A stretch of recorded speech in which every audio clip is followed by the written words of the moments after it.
Hello out there, Taurean Smith-Partee here, formerly known as the Loud House Critic.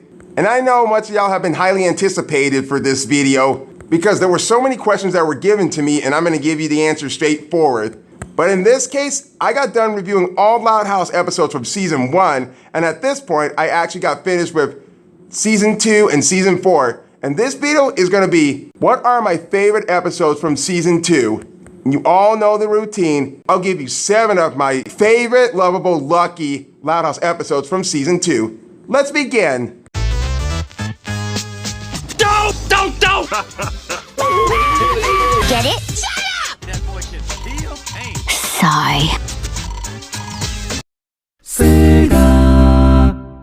Friend or foe? Then again, I could be pronouncing that last word wrong.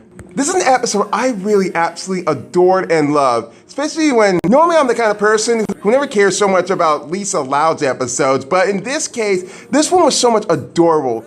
And because of one thing, and one thing only, the bondage between Lisa and Darcy. I absolutely love this character, along with Melly and Haiku. This is an absolute episode you cannot hate. It is adored by millions of people who love the Loud House, or at least who used to love the Loud House.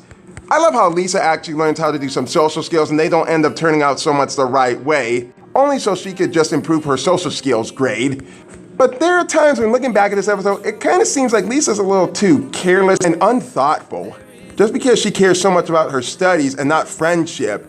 And the part when Darcy cries, it really hurts my heart. But the ending exactly made up for that. This is an episode I will constantly look back at again and again. Job Insecurity. Now this was a good episode I reviewed on Father's Day, and I absolutely loved this episode, especially when no one was too unlikable or too mean-spirited and no one doubted each other. It was just a bunch of kids actually trying to help their dad out to seek his old job back. What more can I say about this episode? It is just caring and loving, and it really shows how much the kids love their dad. Especially when they didn't even realize that he was actually working as a dishwalker so he could try to own himself up to a restaurant. This was kind of a foreshadow I did not see coming in the future until it came to a fridge too far and cooked. And most of the gags were not even forced, they were just right where they needed to be.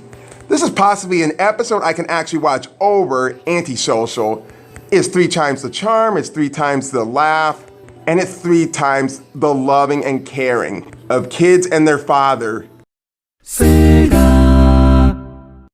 11 Loud to Leaping. The very first Christmas episode special the Loud House ever got. How can I ignore a great Christmas special, especially when it comes to the Loud House, when I'm the kind of person who grew up watching The Grinch, Rudolph the Red-Nosed Reindeer, Frosty the Snowman, Jack Frost, and Charlie Brown. It's very nice to see the Louds get into the Christmas spirit in this episode, especially Mr. Grouse, who I almost didn't like in the very first season until I started to like him with this episode. When it comes to Lincoln trying to get his sled back after he was stupidly riding down the slide and crashed it right into Mr. Grouse's yard. But the one problem I had with this episode was having Clyde inserted in this episode. There was no need for this to be a Clinkin' McCloud Hartley episode. You could have just took him out and just have Lincoln and his family actually enjoy this Christmas special. Especially when you can enjoy so many characters around the house, when Lori's trying to resist opening presents, Lenny's trying out some new fashion clothes, what she's making out of Christmas items, Luna's trying to get her song right for Christmas, Lou Ann doing 12 Days of Christmas puns, Lynn and Lucy are trying to search for their Christmas present, which they should never be doing, and Lola trying to make sure she's trying to act real nice so she could be on Santa's good list.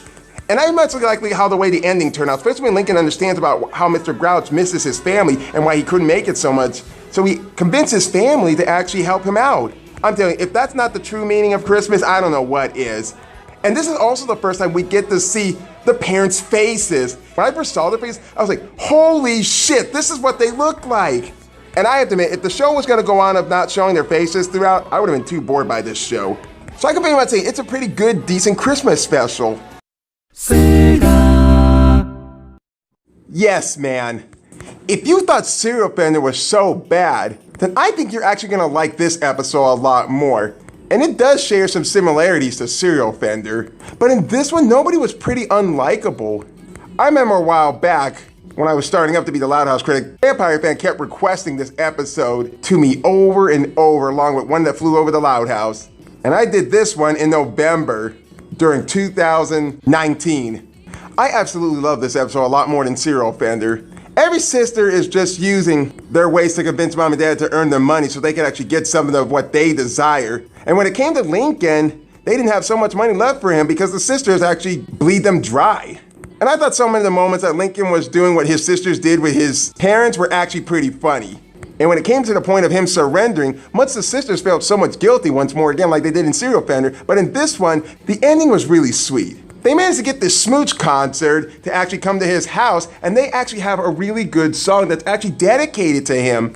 They're all wearing makeup, they're actually singing the song. It is just so nice to actually see his sisters do something really good for him. He helped us buy that closet thing. I told you guys, I don't want to sing. That is until the ending got ruined. That didn't really bother me too much as the ending did in Room with a Feud. But I think an episode like this should have been around Luna and Lincoln. Because Luna was the actual first sister to come up to Lincoln to ask him.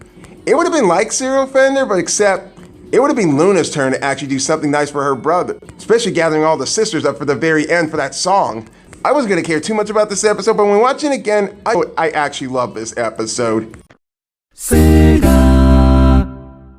Tricked.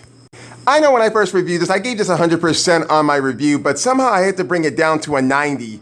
Because there was one simple problem with it. It's a Clink and McCloud episode. And for some reason, it didn't quite bother me too much. Because being a big fan of Halloween such as myself, I actually enjoyed this one, especially with Lucy's corn maze, how the young kids were going trick-or-treating with their pussyfied dad, and even the music number that Luna actually sings at the very end of it. It reminds me so much of Thriller.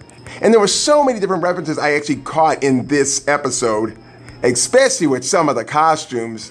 The colors, the atmosphere, and even the tone of it gives it that Halloween vibe that makes me just go back and watch some of the classic old Halloween stuff.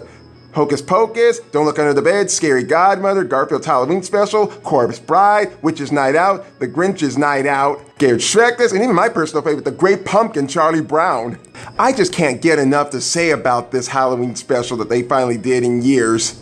This, along with The Muppets Haunted Mansion, deserves to be watched around the time of October. I loved every bit of piece of candy from this episode, minus the fact that Lincoln and Clyde were actually trying to trick-or-treat in a different neighborhood so they can get the king-size candy. And these two assholes who I last seen in the Loudest Yard destroy so much the Royal Woods neighborhood, and then suddenly they got a taste of their own medicine in Lucy's corn maze. Or haunted corn maze, I might add. It is an episode that is worth trick-or-treating again and again for every October.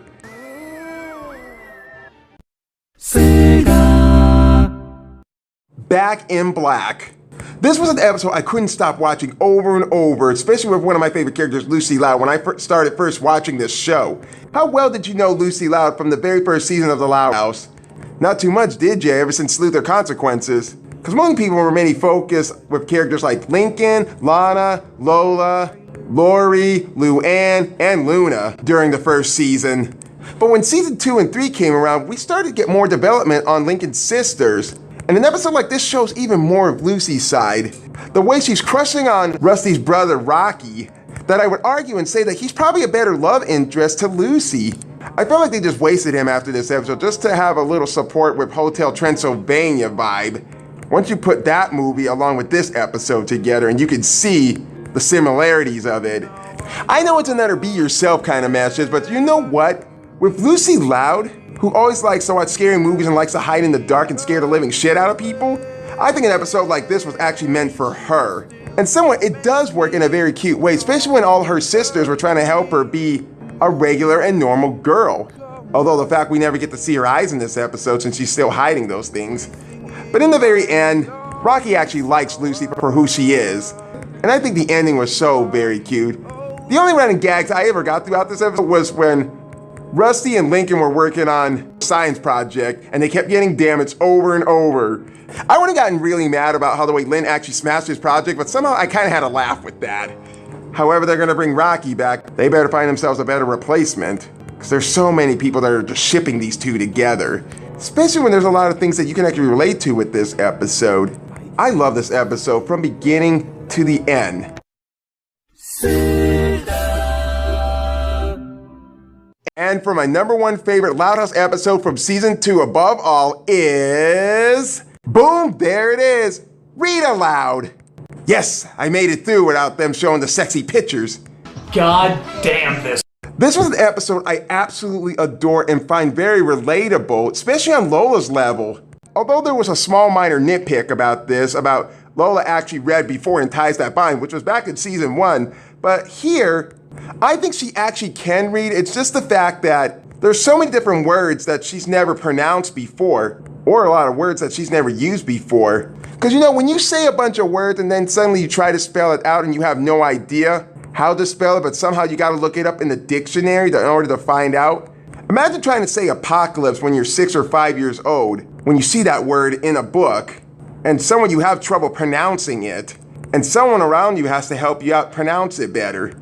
This is exactly what I love about this episode, how everybody is trying to do a reading contest so they can get free pizza at Spunky Pigeon, but Lola refuses to read.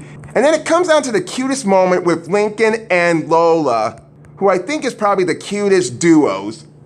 Because when Lola actually explains to him about how hard it is for her to read, Lincoln actually becomes the nice big brother to her and actually helps her read through it. Even if they miss so much the deadline, and his family gets so mad at him when he took the fall for Lola, but when Lola actually stood up to him and told everybody about why they failed the competition, nobody was actually mad about it. And that's a side of maturity that Lola actually showed, even if Lincoln was taking a bullet, which he should never always do. And it just melts my heart when Lola stood up to her own big brother. Stop, Lincoln. This is my fault.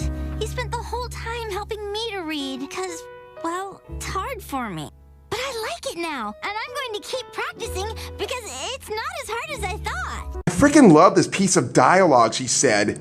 It sounds like Greg Griffin is actually putting her strong big heart into this character to make kids actually understand. Even if they lost the competition to getting free pizza, they still got pizza in the very end, especially when Lola was actually baking it upstairs.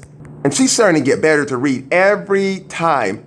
And I don't think this episode is actually going to leave my mind anytime soon. Even if Lisa was kind of the funniest character in this episode, especially about all the fines she owns, and having that librarian chase her in the very end before the credits roll. And an episode like this can really show of the mind of a 6 or 5-year-old or a young kid of how the difficulty it is for them to read, whether they got dyslexia or not. I had some difficulties trying to read my very first Goosebump book, but as soon as I got through the entire book and read every last single page of it, I decided to actually read the book again and actually start getting some of the words better. And I was starting to get better at pronouncing them too. If you know someone who has very much trouble reading, all they have to do is ask for help with a teacher, their parents, or even a librarian. I'm telling you, even if there are books that have no pictures in them, you can always use your creative, imaginative mind. I do it all the time. These books can take you to faraway lands and exotic places, and you can see everyday things in a very cool way. I'm telling you, there's words and fun in reading. And that, ladies and germs, is my top 7 favorite Loud House episodes from season 2. I can't wait to do more of these along the way as soon as I finish all the other episodes from their seasons. And now, I gotta have to move on with my hateable, dislikable episodes from season 2. And everybody probably knows what my number 1 hated episode is from season 2. Till then, I'll see you next time. Fire.